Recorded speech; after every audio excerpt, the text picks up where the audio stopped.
Hey folks, happy Thursday. It's me, Spice, love empowerment coach for strong women. And I wanted to come in today to talk about some different things that always seem to come up. It's the things that seem to happen again and again and again. So if you're watching me live on Facebook, it is always really great to hear from the people that watch my videos. So I would just ask you to drop me a like or a love or some kind of emoji to let me know that you're listening and that you've watched and seen the video. Even if you just pop in for a second and you want to just say hello or give a little like, it's always appreciated because then I know I'm not just talking into the air. And so many times I see hundreds of views and I'm like, where are all you people, my fans? Where are you? So it's always really good to hear from everybody. And of course, I'm always happy to chat after the video. So if you're inspired by something that I'm saying and you want to get in touch, then feel free to do so. So something I've been realizing is that sometimes on the videos, I'm kind of not as effervescent as I am in life. And I'm wondering about that because I think that it can be like, okay, I'm a performer, right? I come from a performance background. So for me, like when a camera is on me or when I'm on stage or when I'm in front of a group of people, my natural inclination is to be like, hi there and welcome. It's so nice to see all of you. And you see how easily I can get into that voice. So, I just feel like I naturally have a performance voice and that's just the way it is.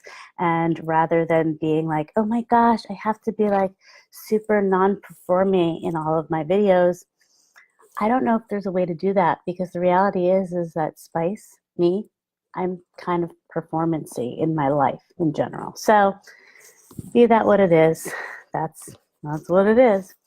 So today we're going to talk about the 5 real as beep ways to stop dating the same idiot over and over. So this is something that happens a lot where we're just kind of going back to the same person. And why is that? So here are some ways that you can combat that and combat the desire to actually keep going back to that same person. So we'll get started. Number one is a big one. That is, do not date your type. Now, in some ways, this might seem kind of counterintuitive, right? Like, why would you not want to date the person that speaks to you the most, right? But here's the thing. Whoever it is that you're dating, that's your type, that type is obviously not getting you what you want because you keep going back to something that is bad for you, that is wrong for you. So, many times you are just searching for something that you either think you had before or that you never had before and that you've always wanted, and you meet somebody and you fall for the type, not who that person really is, not who that person actually can be or is in any way, but just for who you think they are, the fantasy of who this person is. And it's your type. So maybe it's based on your father, maybe it's based on a past lover, maybe it's based on a teacher or another authority figure that you had when you were younger that you looked up to. And maybe it's just based on some idea in a movie of somebody that you had. And so your type is based on this idea that many times is not really the reality. Now, of course, there's something to be said for attraction. Like, I'm not suggesting that you go out and be with somebody that you're not attracted to. However, it's just really important to look at where that attraction is coming from and see, is this based in a healthy idea or is it just based in this idea of fantasy? And we often don't really look at the whys of what we're doing. We don't look at like, why am I attracted to this person? We just think like, well, I have no choice. This is who I'm attracted to. But being empowered in love is about having choices. It's about knowing that you can choose what you want to do in life and in love. And that is a really important thing to remember, is that you have the choice. And once you know you have the choice, then you can be empowered in love. And then you can really know that you can have exactly what you want. Number 2, don't fall in love with potential. Now, how many of you are guilty of falling in love with potential? How many times have you met somebody and you just fall in love with the idea of who that person is? Hi, Alice. Hi, Wendy. Thanks for joining, ladies. Give a like or a love so I know that you're here. So I'll know that you are here after. So how many of us have fallen in love with just the idea of who a person is, and who has fallen in love with, you see somebody and you think, and you feel like, okay, you meet them and you're hanging out and you're like, oh my God, like you could be so amazing. I know that you're this amazing person.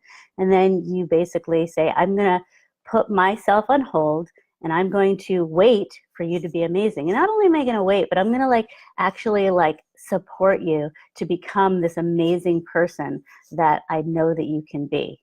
Now, the reality is that this person may or may not become this amazing person that you think that they are, but for you to sit around and wait for that person to become who you think they are, that's a really slippery slope, and that is a huge waiting game that could end up basically turning into nothing.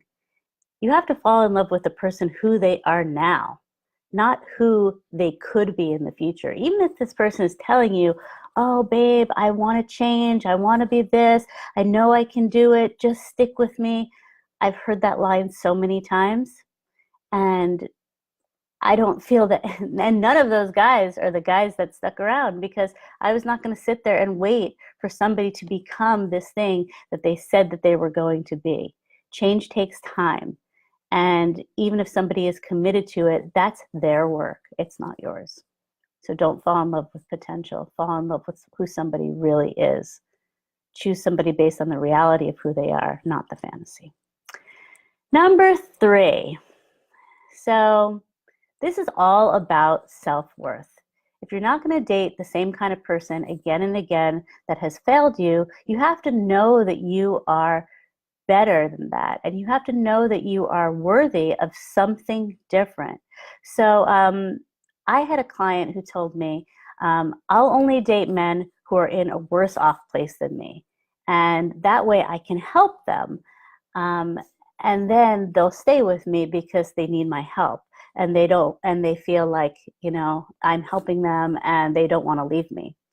I also had another client who is a beautiful, beautiful woman who said that she would, if she met a guy that she liked, she wouldn't even go there. If a guy that she liked made her feel nervous, then that would make her pull away. And so she would go with guys where she felt like they just liked her more than she did. And she could be totally 100% herself. And then she would just hang out with these guys and let them wear her down until she said, okay, I guess I'll be with you. Even though I wasn't really that into you, I'll be with you because you've been persistent.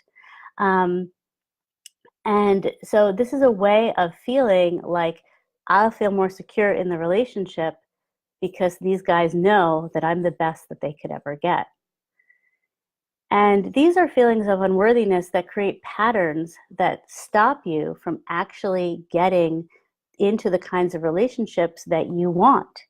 I told these clients to push themselves, to try to go out with somebody who was more up to speed with who they were and where they were. And the client who is nervous about being around a guy who she sees as really like, oh my gosh, could I get that guy? Try it.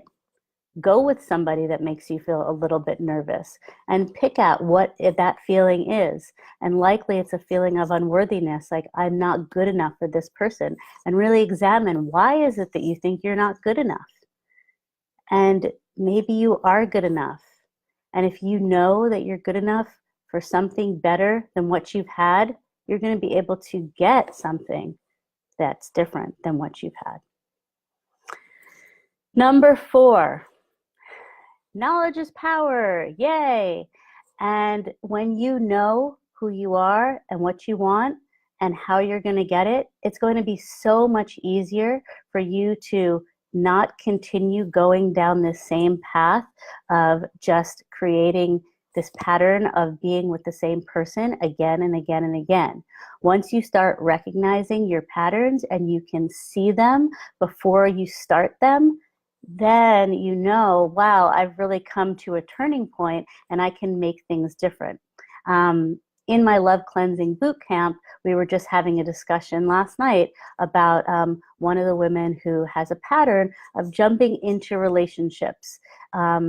And she said, I met this guy and all of the signs were there, and it could have been so easy for me to just get involved with this guy, even though I know that he's not the right one.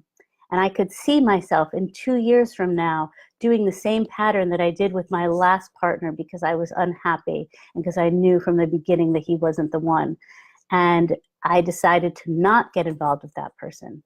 And so it was such a freeing moment because she was able to say, I am doing something differently than the way I've done it before. And I now know that I'm going to have different results. Like, how cool is that? That's amazing. So just really knowing yourself and knowing what you want and knowing your patterns and getting deep into them is going to really, really help you to be able to not keep continuing to do the same things over and over again.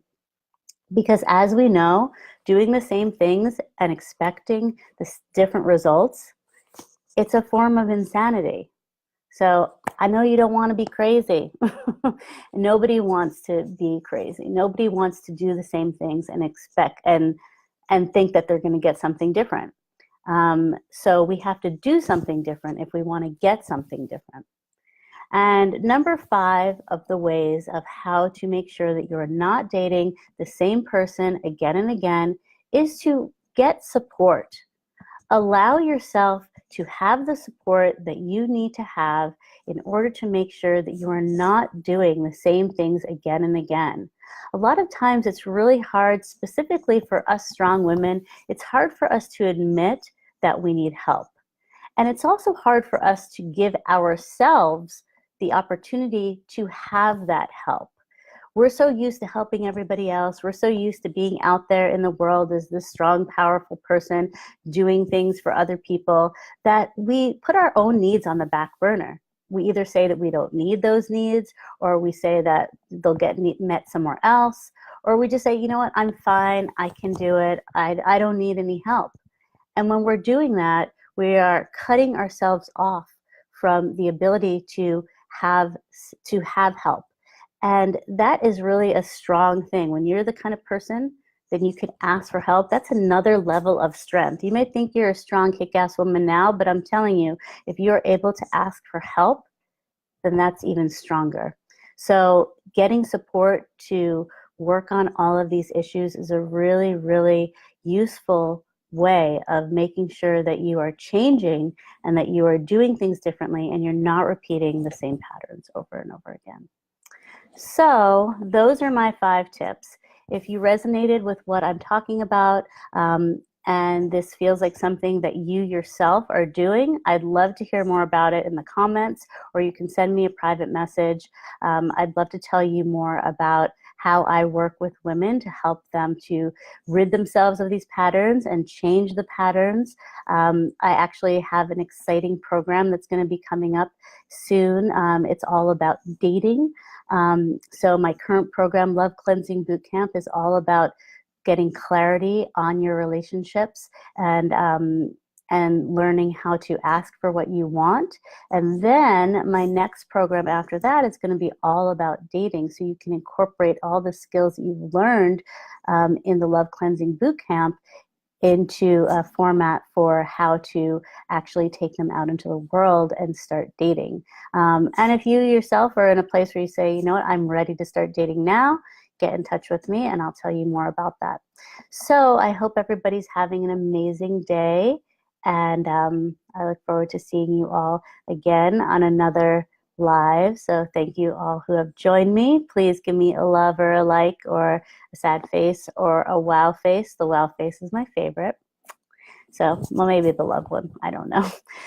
The wow and the love together are probably some of my favorites. But anyway, thanks for joining me, and I look forward to being with you again on the next love lessons. Take care.